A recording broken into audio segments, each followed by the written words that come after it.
You hear that? Yeah, we killed that. Killed it! Hey, what's up? Welcome back to the channel. I'm Justin Burke. I'm a singer-songwriter and vocal coach. And I walk away, you know how. Don't start caring about me now.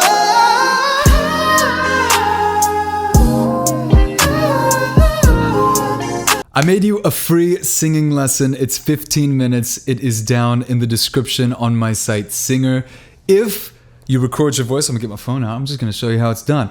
If you record your voice into like a voice memos or anything where you can record audio on your phone, if you sing like 20 seconds to Dynamite or the first song that comes to your mind, and then you go through my 15-minute lesson and then you record that same clip after. So basically you have a before audio and an after audio.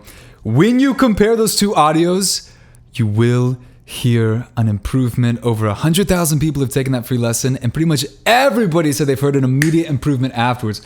An immediate, man, so enthusiastic there. But anyway, give that a try after this reaction video. The link is in the description. You can learn to sing. I used to be terrible. I couldn't sing to save my life. And I guarantee that you are more naturally talented than I am. So if I can do this, you definitely can. All right, let's get into this reaction.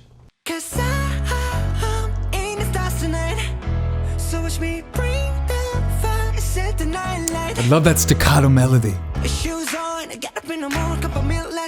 I still like this version though. I thought this was gonna be acoustic. I wonder if they used the same vocal tag. I love this style here, the phrasing here. Listen to this. You hear that little squeak on his voice there? It's a very difficult vocal coordination to do. Basically, he's having to close his vocal cords really, really quickly and then open them back up to land right on that note, right after that little squeak there. Very difficult. I want to play it one more time because I think I was talking over it. Listen to this.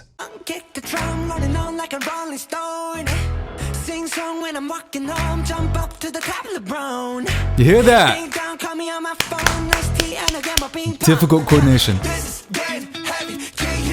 I love the vocal stack on this. So there could very well be like 10 vocal takes under his main take. When they're trying to get kind of that choral effect or that like chanting effect that they're doing there, what the producer's going to do is they might have like 10, 15, 20 different takes that are panned left and right in your headphones, and then RM's main vocal is going to go straight down the center. So his is really standing out in the mix, but all of those sounds together with that lead vocal give it a really full sound. So that's really interesting. I love just how disco vibe. Really punching this.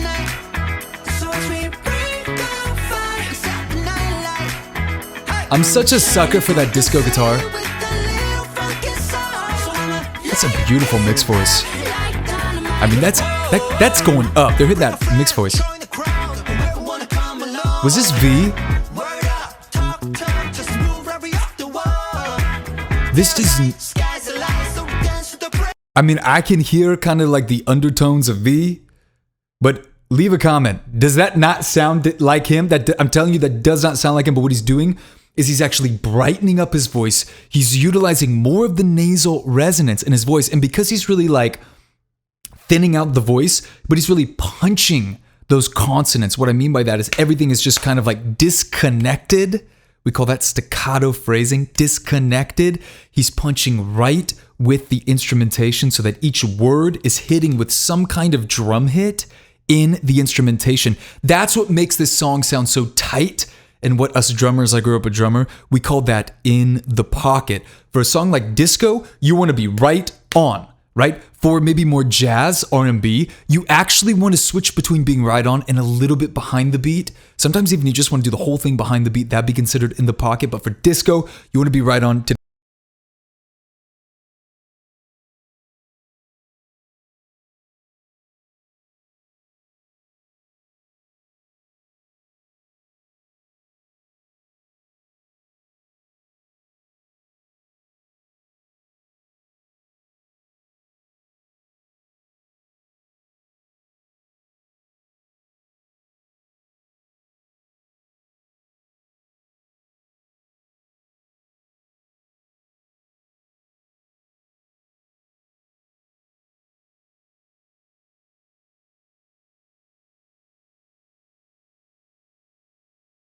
that little vocal squeak. He utilizes that stylistic technique a lot. Those little kind of vocal squeaks, those you would think it's like, oh, you're just squeaking. It's actually difficult to do because again, you're having to basically close the vocal cords very quickly, utilize the correct muscles to close the cords really quickly to give it that squeak kind of sound. And then immediately you have to have the kind of neural pathways built, the muscle memory to be able to immediately go from a basically closed position, basically a closed position where pretty much only the upper parts of the vocal cords are vibrating, to then open back up and land on the right pitch. So this is difficult. There's a lot going on here where a person doesn't understand might just be like, oh, it's a squeak. Oh, yay. Or no, you know what they say? They say auto-tune. Oh my gosh. I saw some of those comments too on this V's part. They were like, oh, this is auto-tuned. Oh, makes me just want to like, I don't know. I need like a pillow. I need like a punching bag or something. I get so frustrated when I see that because it's such a cop-out response. And I want to be like, okay, why don't you download this magical autotune plugin and try to do this, and then maybe your comment will have some sort of credibility. That is like, I'm trying to think, I don't know what other pet peeves I would have, but probably my number one pet peeve is when people comment on talented artists. You know, I don't even really care for me when people will comment on my stuff and maybe say that because it's just funny at that point. Because, you know, when you record, when you've put in so much work, like, you know that it's not auto-tune that makes you sound the way that you do. It's not auto-tune that makes them sound the way that they do. Does the producer put a little bit of auto-tune? Who doesn't? Who doesn't? Name someone who doesn't. Okay, in today's day, you know, maybe going way back before there was anything like that.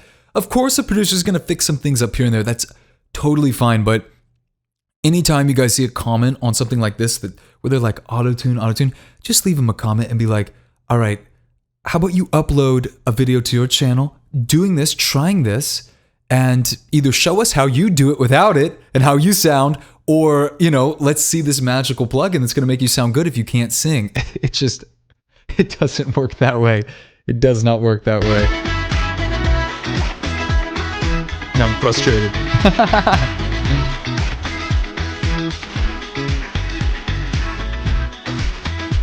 I love how they punch that.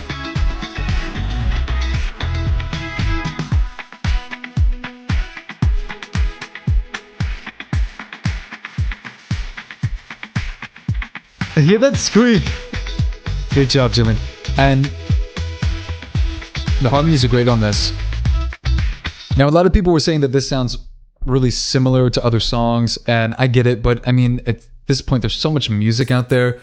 If you do a disco track, if I were to sing an R&B song, there's probably a bunch of artists that someone could be like, oh, it sounds like this. I remember one of my songs, I literally sang somebody else's melody verbatim, and I had never heard the song in my life, and I got all these comments. I released the song.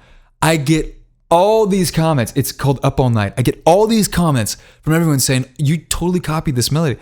I'm like, what? And I go and I look up the melody and I'm like, oh my gosh, I did completely copy this melody.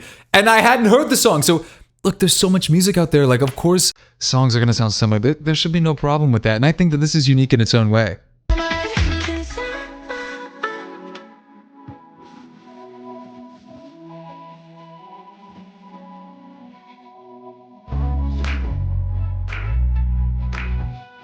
Yeah.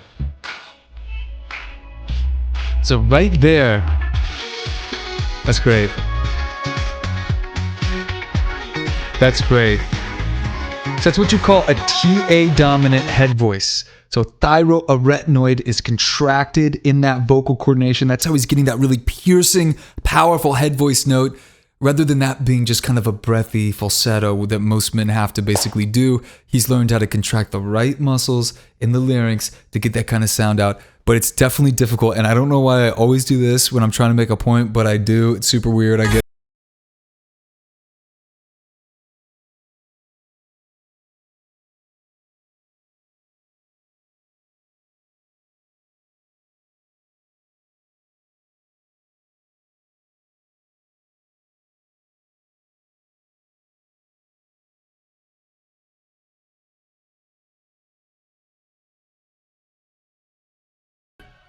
killed it. Honestly, I was expecting an actual acoustic version. That reminds me pretty much of the original.